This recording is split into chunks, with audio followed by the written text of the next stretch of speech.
Hello everyone. First attempt channel में आपका स्वागत है। और एक काफ़ी इम्पोर्टेंट टॉपिक है जिस पे सवाल पूछा जा रहा था मुझसे कि अपना इंटरव्यू एक्सपीरियंस शेयर करें।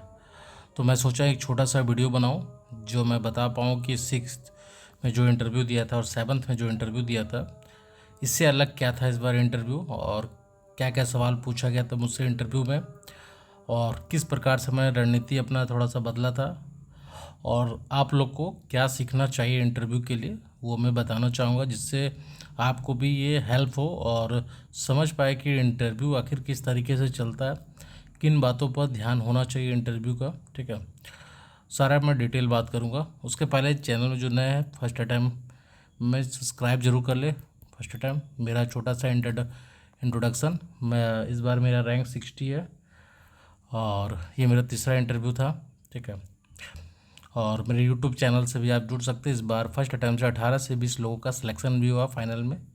कुछ लोग प्रीलिम्स से जुड़े हुए थे, कुछ लोग मेंस में जुड़े थे और कुछ लोग इंटरव्यू में जुड़े थे। तो 18 से 20 सिलेक्शन हुआ। सारा आप टेलीग्राम चैनल पर देख भी सकते हैं। सारा कुछ जो है सब कुछ आपके सामने है।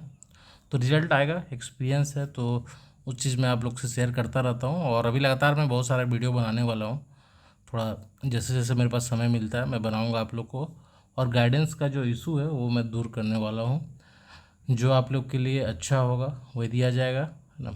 अभी एक मेंस टेस्ट सीरीज चल रहा है। अभी टोटल 2 टेस्ट सीरीज हुए। जो भी इंटरेस्टेड है इस नंबर पर मैसेज कर सकते हैं 9555068492। सारा का शेड्यूल दिया हुआ है कब कौन टेस्ट होगा, और इसमें पीटी का मेंटरशिप भी फ्री है। ठीक है, तो जो भी इंटरेस्टेड है वो ज्वाइन कर सकते हैं। तो चलिए, इंटरव्यू एक ऐसा है जो आपको बड़ा इम्पोर्टेंट स्टेज है। पिछले 2 अटेम्प्ट में जिसमें मेरा सिलेक्शन नहीं हो पाया, उसमें इंटरव्यू का भी बड़ा योगदान रहा कि सिलेक्शन ना होने देने में, है ना। तो मैं डिटेल बात करता हूँ। सी जेपीएससी मेरा पहला अटैम्प्ट था और पहला प्री मैंने दिया था, पहला मेंस दिया और मेंस में रिजल्ट भी आया और पहला इंटरव्यू का मुझे मौका मिला। तो पूरा एक्सपीरियंस नहीं था, बिल्कुल एक्सपीरियंस नहीं था, कोई एक्सपीरियंस नहीं था, नो एक्सपीरियंस। इंटरव्यू 20 से 25 मिनट चला और फैक्चुअल ज़्यादा चला था इंटरव्यू मेरा इसमें 6 में। ठीक है, फैक्चुअल ही था ज़्यादातर। ठीक है, कुछ ऑनर से सवाल पूछा गया था, हॉबी से सवाल पूछा गया था, कुछ करंट, और बाकी जीएस सब्जेक्ट से 20 से 25 सवाल हमसे पूछा गया और सारा फैक्चुअल पूछा गया, वन लाइनर टाइप से। जहाँ मुझे लगता है कि मैं कुछ बहुत सवाल का जवाब दिया, बहुत सवाल का जवाब नहीं दे पाया। लेकिन हाँ, कॉन्फिडेंस की जो कमी थी, लैक ऑफ कॉन्फिडेंस, ये दिख रहा था और ये मुझे समझ में आ रहा था कि इंटरव्यू मेरा जिस तरीके से जाना था उस तरीके से नहीं गया, ये पता चल जाता है। तो एवरेज ही मानेंगे। ठीक है, थोड़ा सा जितना मैं उम्मीद कर रहा था उतना नंबर तो नहीं आया था। मुझे 6 में 40 नंबर मिला था, 40 नंबर था, लेकिन 50 तक का उम्मीद था क्योंकि इंटरव्यू से मैं भी बहुत ज़्यादा संतुष्ट नहीं था, एक्सपीरियंस नहीं था।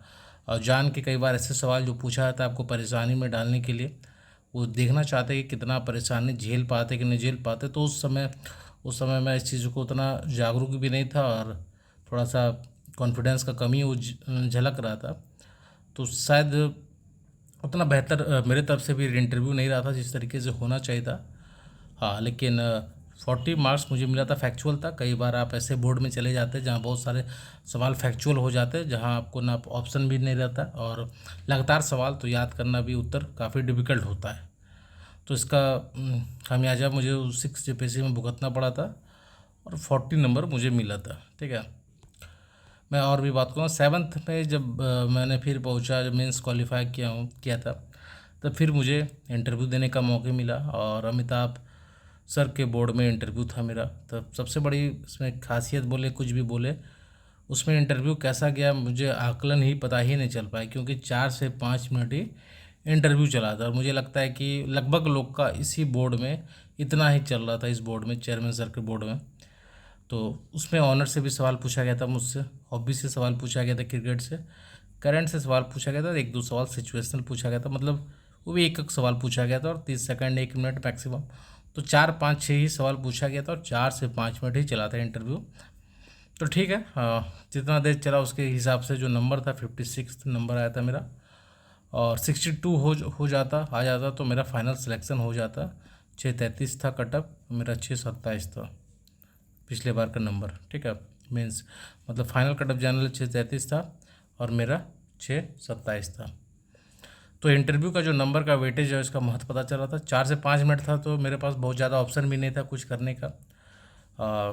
बहुत कम ही चल रहा था इंटरव्यू, तो इसमें मैं कुछ बहुत ज़्यादा कर नहीं सकता था। ठीक है, इसके बाद 11 JPC आया और मुझे 1-1.5 साल का गैप मिला। तो मैं अपना यूट्यूब जो अभी आप देख रहे हैं फर्स्ट अटैम्प्ट, इसको ओपन किया था, इसको मतलब खोला था।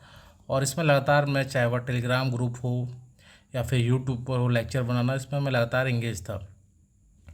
तो एक चीज़ जो मुझे फ़ायदा हुआ, मैं लगातार बोलता रह गया ना, लगातार बोलने का प्रैक्टिस होता गया। इंटरव्यू में कम्युनिकेशन स्किल काफ़ी इंपॉर्टेंट होता है ना, आप कम्युनिकेट कैसे करते हो वो उसका काफ़ी रोल है कम्युनिकेशन का।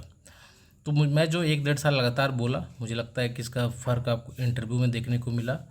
और इसके अलावा मैं लगातार डिस्कशन हो गया, काफ़ी स्टूडेंट से डिबेट, इस पर मैं लगातार देखता रहता था। तो इस पर मैं इसका मुझे लगता है कि लाभ हुआ। इंटरव्यू गाइडेंस प्रोग्राम भी चल रहा था, मैं खुद भी तैयारी कर रहा था, और जो साथ में कुछ लोग जुड़े हुए थे, तो उनसे मैं डिस्कशन भी करता था, बहुत सारे सवाल देता था, अलग अलग डायमेंशन पर मैं बात करता था। तो इधर मुझे ये मदद कर रहा था। इस बार कॉन्फिडेंस लेवल भी ठीक था, क्योंकि काफ़ी मैं बात कर चुका था इस बीच, 1-1.5 साल के बीच। और लगातार मैं इंटरव्यू ग्रुप से भी जुड़ा था, अपना खुद का ग्रुप था फर्स्ट अटैम्प्ट का इंटरव्यू गाइडेंस ग्रुप, काफ़ी लोग जुड़े थे, तो इंटरेक्ट होता रहता था। कुछ चीज़ें मुझे समझ में आ चुका था इस बार, है ना।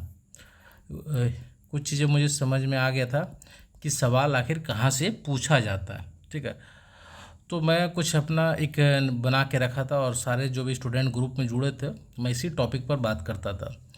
कुछ डिवाइड किए थे, जैसे कि सिचुएशनल क्वेश्चन कुछ होते हैं जहाँ से सवाल पूछा जाएगा। जैसे आप DSP बनते हैं, आपके ज़िले में अब जहाँ वहाँ दंगा हो जाता है, तो आप क्या कीजिएगा। ठीक है, JS में आपकी प्राथमिकता क्या होगी। ठीक है, तो कुछ 8-10-15 सवाल ऐसे थे सिचुएशनल टाइप से क्वेश्चन जहाँ से सवाल पूछा जाता है। ठीक है, तो उसे मैं रेडी करने का प्रयास किया, क्योंकि कई बार से ऐसा सवाल पूछा जाता है। नंबर भी आपको इसमें बहुत अच्छा नंबर मिलता है, अगर आप जवाब दे दिए सिचुएशनल क्वेश्चन का, तो नंबर काफ़ी अच्छा मिलता है। हॉबी से सवाल हमेशा पूछा गया था दोनों अटैम्प्ट में मेरा, तो मुझे था कि हॉबी से सवाल पूछा जाता है, तो हॉबी काफ़ी अच्छा तैयार करना था। हॉबी मेरा क्रिकेट है, तो मुझे, और मैंने झारखंड अंडर 16, झारखंड अंडर 19 भी एक समय में रिप्रेजेंट किया था, तो उससे मुझे था कि सवाल पूछा जाएगा। ऑनर्स पेपर से सवाल पूछा जाता है। ठीक है, मेरा रीजनल खोटा था, तो खोटा से भी एक है कि सवाल पूछा जाता है। कभी हो सकता है कि खोटा में आप परिचय दीजिए, तो ऐसा भी सवाल पूछा जाता है। मॉक में भी सवाल ऐसा पूछा जाता है। करंट अफेयर से सवाल पूछा जाता है 3 पार्ट में, झारखंड से, नेशनल से और इंटरनेशनल से। ठीक है, उसके बाद झारखंड बेसिक बुक आपको पता होना चाहिए, थोड़ा बहुत जानकारी पता होना चाहिए। झारखंड का भूगोल क्या है ना, झारखंड का हिस्ट्री क्या है, तो थोड़ा सा झारखंड भी बुक पढ़ा होना चाहिए। डिस्ट्रिक्ट आपका जो जिला है काफ़ी इंपॉर्टेंट है, यहाँ से भी सवाल पूछे जाते हैं। वर्क प्रोफाइल, JS में क्या काम होता है, CO का क्या काम होता है, BDO का क्या काम होता है, एग्जीक्यूटिव मजिस्ट्रेट का क्या काम होता है, काम पता होना चाहिए। JPS में क्या काम होता है, ऐसे ही अलग अलग डिपार्टमेंट जो है ना। फाइनेंस में क्या है, 2-3 कम से कम जो आपका प्राथमिकता है 1 2 3 उतना पता होना चाहिए। और इंट्रोडक्शन विषय से भी सवाल पूछा जाता है। ठीक है, कि अपना इंट्रोडक्शन दीजिए, ये मुझे पता था। और मैंने इसी बीच मैंने थोड़ा सा दृष्टि में एक विकास द्विवेदी सर का इंटरव्यू भी था, कि इंटरव्यू की तैयारी कैसे करें, तो कुछ लेक्चर भी था, तो उसे मैं भी नोट डाउन किया था, और मुझे हेल्प भी इससे मिला था। ठीक है, ये, और मैं लगातार बीच बीच में घर पे ही डिस्कशन करता रहता था, और मिरर के सामने भी मैं लगातार कोई भी टॉपिक पे बोलने का प्रयास करता था। और इतना मैं बोलता तो बहुत था मैं, है ना, मतलब इंटरव्यू में बोलने का चीज़ है, नोट्स बनाने का कुछ की पॉइंट होना चाहिए, बाकी आप बोलिए ज़्यादा से ज़्यादा। तो इस पर मेरा ज़्यादा फोकस था। कॉन्फिडेंस कम नहीं होना चाहिए। कई बार आप ऐसे बोर्ड में जाएंगे जहाँ ऐसे आपको जान के मतलब इस तरीके से ट्रीट किया जाएगा कि आपको कुछ आता है नहीं है, लेकिन वो सिर्फ आपका कॉन्फिडेंस लेवल चेक करना चाहते हैं कि किस तरीके से आप चीज़ों को हैंडल करते हैं, मैनेज करते हैं, ये वो उनका देखना होता है। कि देखिए, नॉलेज का PT और मेंस में आपका चेक हो चुका, तो इंटरव्यू आपको पूरा व्यक्तित्व का टेस्ट है ना। तो आप किस तरीके से रहते हैं, किस तरीके से जवाब देते हैं, आई कांटेक्ट कैसा है आपका, सवाल को आप कैसे समझते हैं, इस पे है पूरा इंटरव्यू बेस। ठीक है, तो इंटरव्यू में बोलने का है, आप कम्युनिकेट कैसे करते हैं। आप खुद एक नए, मान लीजिए किसी से मिल रहे, ठीक है, जो नए हैं, जिसको आप पहले नहीं जानते, लेकिन जब उनसे आप 10 से 15 मिनट आप बात करेंगे, तो एक आप व्यू बना लेंगे, है ना, कि उनसे बात करके ऐसा लगा, अच्छा लगा या बुरा लगा।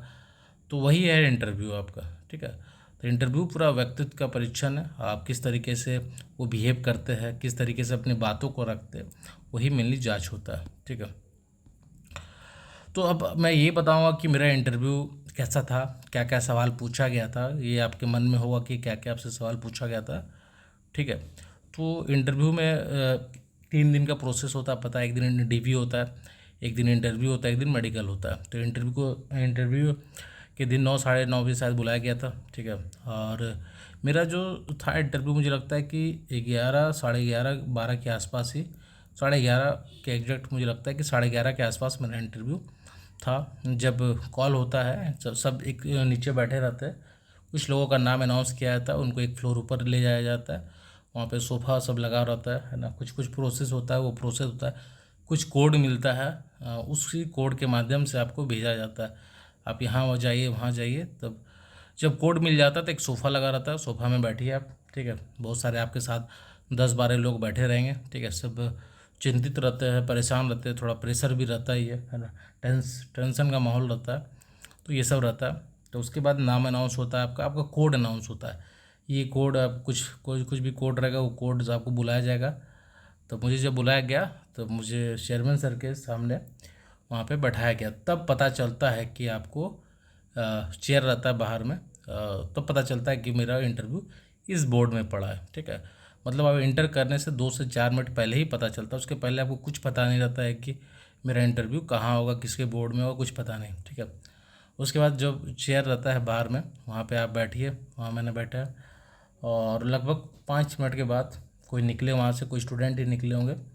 उसके बाद 5 मिनट के बाद, मतलब 10 मिनट मुझे लगता है कि मैंने वहाँ पे वेट किया था। उस समय थोड़ा सा रहता है, टेंशन रहता है, थोड़ा सा पानी का बोतल रहता है, उसको पीजिए और रिलैक्स रहिए। मैं वही कोशिश कर रहा था कि जो दूसरा 2 अटैम्प्ट था मेरा, इस बार मैंने ये सोचा था कि जो भी है बहुत कॉन्फिडेंस से देना है इंटरव्यू, और कूल होके देना है। मुझे लगता ये पता था कि जो भी सवाल लगभग पूछा जाएगा, लगभग सिचुएशनल पूछा जाएगा, तो कोई इशू नहीं है, लगभग चीज़ें पता ही रहता है सभी को। तो उसके बाद मुझे बुलाया गया, तो सबसे पहला सवाल था कि अपना इंट्रोडक्शन दीजिए। ठीक है, अब वहाँ पे जो वास था वो मतलब वो तो खुला लिया गया था, तो पता नहीं था एग्जैक्ट कितना इंटरव्यू, लेकिन मेरे अकॉर्डिंग से 15 से 17 मिनट मेरा इंटरव्यू चला था। 3 राउंड में चला था, जैसे एक चेयरमैन थे, 2 और मेंबर थे, तो तीनों 3-3 बार सवाल पूछे थे, 3 राउंड चला था। तो पहला तो सवाल ये पूछा गया था कि इंट्रोडक्शन आप दीजिए अपना। तो ये मेरे लिए अच्छा था कि इंट्रोडक्शन देने का मौका मिला, इसको तैयार भी करके हम गए थे। तो मैंने सब बताया, मेरा नाम ये है, मैं यहाँ से हूँ, और मेरा हॉबी ये है। ठीक है, मैंने स्नातक इससे किया हूँ, और मुझे एक चीज़ जोड़ने का मौका था। मैं ये भी बताना चाह रहा था कि ये मैं इसके पहले 2 बार इंटरव्यू दे चुका हूँ, क्योंकि मुझे लगा ये बताने से ये होगा कि थोड़ा सा तो लगेगा कि हाँ, थोड़ा सा कि पॉजिटिव ही लगेगा, मुझे लगा। तो मैं लास्ट लाइन यही जोड़ा था कि मैं सर ये मेरा तीसरा प्रयास है, और सर ये मेरा तीसरा इंटरव्यू, और मुझे लगा कि थोड़ा सा ये चीज़ें पॉजिटिव हुई, थोड़ा सा माहौल बेहतर हुआ वहाँ पे। ठीक है, तो यहाँ तक सब कुछ सही था। दूसरा में पूछा गया आप प्रेजेंट में क्या कर रहे हैं, तो मैं इसका भी जवाब दिया कि अभी मैं अपने कोचिंग संस्थान से जुड़ा हूँ और गाइड भी करता हूँ। तो ये सब सवाल था, तो मैं इसको अच्छे से हैंडल किया। ठीक है, अब दूसरा सेक्शन से सवाल पूछा गया, कोई दूसरे मेंबर पूछे कि आप कौन से डिस्ट्रिक्ट से आते हैं। मैंने डिस्ट्रिक्ट बताया, डिस्ट्रिक्ट की समस्या पूछे तो समस्या मैंने बताया 4-5 पॉइंट, मैं पॉइंट पे जवाब देता था। प्रमुख समस्या ये है, ये मैं एक पॉइंट को ज़्यादा नहीं खींचता था, मैं कोशिश करता था कि ज़्यादा से ज़्यादा जवाब दे पाऊँ और पॉइंट में दूँ, है ना। पहला ये समस्या है, इसके बाद अगर देखें तो ये देखा जा सकता है, ऐसे ऐसे करके मैं बोल रहा था, ताकि कवर हो ज़्यादा से ज़्यादा पॉइंट। मुझे पता है कि बहुत ज़्यादा देर बोलने का मौका नहीं मिलेगा कोई पॉइंट में, तो मैं ज़्यादा से ज़्यादा डील कर रहा था। दूसरा, मुझे पारसनाथ काफ़ी इंपॉर्टेंट टॉपिक हो, मैं गिरिडीह से हूँ, तो पारसनाथ हॉट टॉपिक था, तो 2 सवाल पूछा गया।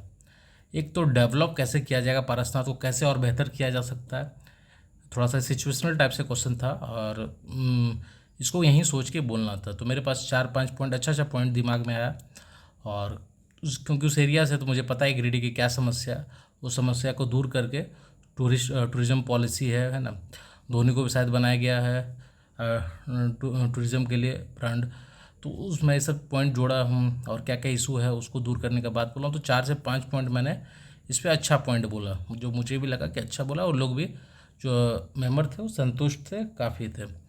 पारसनाथ में इशू है, डिबेट चल रहा था, बहुत करेंट में न्यूज़ भी था, है ना। तो इसको मैं काफ़ी पूछे क्या इशू चल रहा है पारस में, तो बहुत अच्छा मौका मिला मुझे, तैयार किया हुआ सवाल था इसे जवाब देने का। तो यहाँ तक अभी तक पूरा ओवरऑल इंटरव्यू यहाँ तक बहुत अच्छा चल रहा था। अब आया मेरा हॉबी पे सवाल, और हॉबी पे मैं काफ़ी अच्छा से करके गया था। अभी तक मुझसे कोई भी सवाल फैक्चुअल नहीं पूछा गया था, तो ठीक है, मेरे लिए बहुत अच्छा था कि मुझसे फैक्चुअल अभी तक नहीं पूछा गया था। हॉबी से दूसरे मेंबर ने पूछा कि आपको बताइए फेवरेट क्रिकेटर कौन है, तो मैंने सचिन का नाम लिया, सचिन तेंदुलकर का। तो फिर पूछे क्यों, आखिर क्या है सचिन का, क्यों आखिर आपको अच्छे लगते हैं, तो मैं जवाब दिया सचिन के जिस एरा में खेल रहे थे उस एरा का, उसका मैंने बात किया। सेकंड पूछे एक और बताइए, तो मैं महेंद्र सिंह धोनी का नाम लिया। और पूछे क्या आखिर क्यों लगते, तो उसका मैं 1-2 पॉइंट नाम बताया कि ये ऐसे में ये क्वालिटी है, ऐसा है, टीम स्पिरिट है, ठीक है, किस तरीके से टीम को लेके चलते हैं एक साथ, है ना, और सभी सिचुएशन में एक साथ रहते हैं। तो इस तरीके से मैंने 3-4 पॉइंट अच्छा पॉइंट बोला, और ठीक लगा उनको भी। बीसीसीआई में क्या रिफॉर्म करना चाहेंगे क्रिकेट में, तो मैं इस पर भी मैंने 2 या 3 पॉइंट बताया। 2 पॉइंट मुझे लगता है कि मैंने बताया, और वहीं पर रैंडम बताया ये सब सवाल, क्योंकि क्रिकेट से मैं जागरूक हूँ, तो मुझे इसमें मतलब पता है कि क्रिकेट में क्या इशू है, क्या होना चाहिए, है ना, तो मैं उसमें बता दिया। ठीक है, मुझसे पूछा गया कि आपका फेवरेट शॉट, आप क्रिकेट खेलते हैं तो बताइए फेवरेट शॉट। मुझे लगता है कि ये जानना चाह रहे होंगे कि सही में ये क्रिकेट खेलते हैं या नहीं खेलते हैं। खेलते होंगे तो इनको जानकारी होना चाहिए। तो मैंने बोला कि कवर ड्राइव, स्ट्रेट ड्राइव, मैंने ये सब बताया, स्क्वायर कट, है ना, 2-3 शॉट मैंने बताया। तो उनको ये चीज़ समझ में आ गया कि नहीं, सही में ये क्रिकेट से जुड़े हैं, इनको इनका हॉबी जेन्युइन है। मुझे लगता है इंडियन क्रिकेट टीम को किस तरीके से आप देखते हैं, किस तरीके से क्रिकेट आगे बढ़ रहा है इंडिया क्रिकेट टीम के बारे में, इंडियन क्रिकेट टीम के बारे में। तो मैंने बताया कि नई जनरेशन के लोग आ रहे हैं, और जो पुराने एक साथ बढ़ रहे हैं, और आगे नए नए ट्रॉफी जीत रहे हैं, है ना। तो इस तरीके से मैंने बात रखा।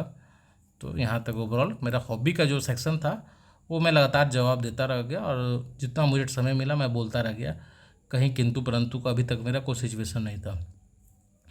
फिर दूसरे मेंबर ने पूछा कि बताइए आप जेएस आपने चुना है, कि जेएस में क्या क्या होता है, किसका क्या कार्य होता है, आपको पता है। तो मेरा ये तैयार किया हुआ था जॉब प्रोफाइल कि क्या काम होता है। सीईओ का मैंने काम देख लिया था, वीडियो का काम है, एजुकेटिव मजिस्ट्रेट का काम मुझे पता था। सब मुझे मौका नहीं मिला, लेकिन जितना मौका मिला मैं सीईओ के रूप में अगर रहूँगा तो ये बोला मैं वीडियो के रूप में। फिर बोले ठीक ठीक, आगे फिर रोक दिए मुझे। बताइए कि आपकी प्राथमिकता क्या होगी। तो प्राथमिकता से सवाल पूछा गया क्या होगी, तो प्राथमिकता पर ये भी सवाल था कि मतलब बोलने का सवाल था। और मैं इसमें 5-6 पॉइंट बता दिया कि इस तरीके से मैं करूँगा। पहले प्राथमिकता होगी वहाँ की समस्या को देखूँगा, है ना, और सीईओ के रूप में बनता हूँ या वीडियो के रूप में बनता हूँ, तो ये है। टीम स्पिरिट की बात किया मैंने, ठीक है। बहुत सारा मैंने 5-6 पॉइंट यहाँ भी बोल दिया जिस तरह से मैंने तैयार किया हुआ था। एक सवाल मुझसे पूछा गया था कि आपका सिलेक्शन नहीं करे, या फिर इसको ऐसे समझ सकते हैं, कुछ नेगेटिव पॉइंट बताया आप अपने बारे में जिसमें आपका चयन नहीं हो। मतलब वो जानना चाह रहे थे कुछ ऐसा पॉइंट हम बोल दें जिससे कि लगे कि आप में ये कमियां हैं, मेनली जानना चाह रहे थे क्या कमियां। तो मैंने इसका यही जवाब दिया कि वैसा मेरा कोई कमी नहीं है जिससे मेरा सिलेक्शन नहीं होना चाहिए। फिर उन्होंने रिपीट किया कुछ तो हो गया आपकी कमी, तो मैंने बोला कि देखा ही वीडियो था मैंने, इस सवाल को मैंने तैयारी किया था कि मैंने बोला कि रील देखना, है ना। इस टाइप से मैंने 1-2 पॉइंट ऐसा पॉइंट बोला जिससे प्रशासन को से कोई लेना देना ना हो। 1-2 पॉइंट मैंने बोला और उन्होंने ठीक बोला, ओके। फिर एक सवाल मुझसे पूछा गया, क्योंकि मैंने बोला था कि एजुकेशन से मैं जुड़ा हूँ, तो मुझसे एक सवाल पूछा गया, बताइए कि शिक्षा मंत्री आपको बना दिया जाता है तो आप क्या करेंगे, है ना। ये सब सवाल ऐसा था कि रैंडम आ रहा था और वहीं पे सोच के बोलना था। मुझे लगता है इस सवाल को मैंने मैनेज कर लिया। 4-5 पॉइंट मैंने बताया। और जो पुराने स्कीम चल रहा है उसी को बेहतर करने का प्रयास करूँगा, टेक्नोलॉजी का मदद दूंगा, ठीक है। बेहतर समन्वय प्रयास करूँगा। मिड डे मील का मैंने बात किया, ठीक है। मॉनिटरिंग पर ज़्यादा फोकस करने का बात किया, ठीक है। गर्ल्स एजुकेशन का बात किया। ड्रॉप आउट मतलब पॉइंट में बोल रहा था, है ना, जो मेन बात है इस पर, तो मैंने इस पर बात किया। और मुझे लगता है 5-6 पॉइंट मैंने इस पर बोला हूँगा। और ठीक है, ओवरऑल मैंने इसका भी जवाब ठीक ठाक दिया, ठीक है। करंट से पेशा से सवाल पूछा गया, पेशा न्यूज में था। जातिगत जनगणना से विश्लेषणात्मक सवाल पूछा गया मुझसे, और दोनों मैंने ठीक ठाक से अच्छा से जवाब दे दिया। तो यहाँ तक जो इंटरव्यू था उसके बाद कहे कि ओके अब थैंक यू, आप जा सकते हैं। तो ओवरऑल जो बात करें इंटरव्यू का, मैंने जो मुझे लगा अपना दूसरे अटैम्प्ट से जो 6 और 7 में दिया था, इस बार मैंने कहीं मौका नहीं दिया गया और मैंने नहीं दिया, और कहीं मुझसे फैक्चुअल नहीं पूछा गया। सारा सिचुएशनल बहुत सारा सवाल पूछा गया कि आपको ये बना दिया जाता तो आप क्या करेंगे। मुझे लगता है कि इसमें मैं ज़्यादा कंफर्ट था और मैं जवाब देता रह गया, कहीं मुझे सॉरी बोलने की आवश्यकता नहीं पड़ा। और मुझे लगता है कि जितना देर इंटरव्यू चला मैं बोलता रह गया और सारे बोर्ड मुझे लगता है कि संतुष्ट थे। तीनों जो बैठे थे, चेयरमैन प्लस 2 मेंबर, एक आईजी थे, एक आईएएस थे मुझे लगता है, तो दोनों संतुष्ट थे और चेयरमैन सर भी काफ़ी संतुष्ट लगे मेरे जवाब से, सारे जवाब से। बहुत बैलेंस तरीके से मैंने जवाब दिया और आई कांटेक्ट रखा और कॉन्फिडेंस से मैंने जवाब दिया। सबसे अच्छी बात है कि मैं लगातार जवाब देता रहा और कहीं मैंने एक भी सॉरी तक नहीं बोला। और उसका क्रेडिट इसलिए भी जाता है कि फैक्चुअल नहीं पूछा गया। हो सकता है मुझसे भी फैक्चुअल पूछा जाता तो मैं कहीं फंस जाता, क्योंकि इतना प्रेशर में आपको चीज़ें रिपीट करना, याद करना तो मुश्किल की बात थी। तो मेरे साथ ये एक प्लस पॉइंट हुआ कि मुझे सिचुएशनल क्वेश्चन पूछा गया, फैक्चुअल नहीं पूछा गया। और लगभग जो डायमेंशन हम लोग तैयार किए थे, जिस पे हम लोग डिस्कशन किए थे, सिर्फ मेरा बात नहीं है, मेरे ग्रुप में काफ़ी मेंबर लोग थे, उनसे भी इस तरीके से सवाल पूछा गया, तो लगभग लोग इसी तरीके से जवाब दिए। तो ओवरऑल इंटरव्यू काफ़ी अच्छा रहा। आप लोग के लिए मैं यही बोलूँगा कि इंटरव्यू की तैयारी एक दिन में नहीं होता। कोई भी टॉपिक मेंस भी पढ़ रहे तो डिस्कशन कीजिए, डिबेट रखिए, अपने बात को रखिए, है ना। मैंने मिरर के सामने बहुत बार बैठ के प्रैक्टिस किया, आधा घंटा मैं मिरर के सामने अभी भी बैठता था इंटरव्यू के पहले, और मैं लगातार कुछ टॉपिक पे बात करता था। अपने घर में जितने लोग थे, कोई ना कोई इंटरव्यू लेते रहते थे, कोई भी टॉपिक पर उनसे डिस्कशन करता था और कुछ नया पॉइंट मिलता था तो उसे मैं ऐड ऑन करता था। ठीक है, कुछ एक दो मैंने मॉक भी दिया था, उसका भी हेल्प मिला। लेकिन ज़्यादा मैं खुद अपने ऊपर काम किया, किस तरीके से अपनी बात को रखना है। ठीक है, तो आप लोग के लिए यही कि यही जो 7-8 टॉपिक है, अगला बार भी इंटरव्यू होगा तो यही इंपॉर्टेंट टॉपिक रहेगा। यही 7-8 डायमेंशन है जिस पे इंटरव्यू चलता है। तो आपका भी इसी पे चलेगा। तो इंटरव्यू जब भी आप दीजिएगा तो मैं प्रॉपर तरीके से फ्री में आपको गाइड करूँगा। जितना मेरे पास एक्सपीरियंस है, जो मैं सीखा हूँ, जो मुझे लगता है जेपीएससी का मैं इंटरव्यू बहुत अच्छे तरीके से नज़दीकी से मैं जानता हूँ, चाहे 6 का एक्सपीरियंस हो, 7th का हो या 11th का हो, मैं खुद स्टूडेंट रहा हूँ तो मुझे पता है कि क्या सवाल पूछ सकते हैं और क्या पूछा जा सकता है। तो इस बार का इंटरव्यू अपना बात करें तो मेरे तरफ से अच्छा रहा, काफ़ी अच्छा रहा। मैं जब बाहर निकल रहा था, ओरिजिनल फीलिंग उसी समय आता है, पता चल गया था कि इंटरव्यू मेरा इस बार काफ़ी बेहतर गया और जो मैं चाह रहा था इस बार इंटरव्यू में वो मुझे मिल चुका है। मतलब कि जिस तरीके से सवाल मैं एक्सेप्ट कर रहा था, जिस तरीके से पूछा जा रहा था और जिस तरीके से मैंने जवाब दिया, मुझे लगा कि इंटरव्यू का कॉलम तो कम से कम सही रहा है। पिछले 2 अटेम्प्ट में मैंने वो मिसिंग था, कॉन्फिडेंस कम आ रहा था उधर से, लेकिन इस बार मुझे लगा कि इंटरव्यू अच्छा गया, काफ़ी अच्छा गया। मतलब कि मैंने जवाब काफ़ी अच्छा दे चुका था इंटरव्यू में। तो आप लोग के लिए जब भी इंटरव्यू दीजिएगा तो ये 8-10 डायमेंशन है और मैं अच्छा से आपको गाइड भी करूँगा। मौका में ज़रूर मिलेगा इंटरव्यू में, फ्री भी, बिल्कुल फ्री गाइडेंस में मिलेगा आपको और अच्छा गाइडेंस मिलेगा। बस अभी से मैं एक चीज़ जो किया था, जो इस बार इंटरव्यू में 1.5-2 साल बहुत बोला था, है ना। अपने यूट्यूब के माध्यम से, यूट्यूब मैंने खोला था तो बोलता रहता था। तो आप ये कर सकते हैं कि आप अपने दोस्तों से बात कीजिए, है ना। कोई भी टॉपिक पे डिस्कशन कीजिए। अभी मेंस भी पढ़ रहा है तो आप किसी को समझाइए, तो भी इंटरव्यू की तैयारी हो रही है।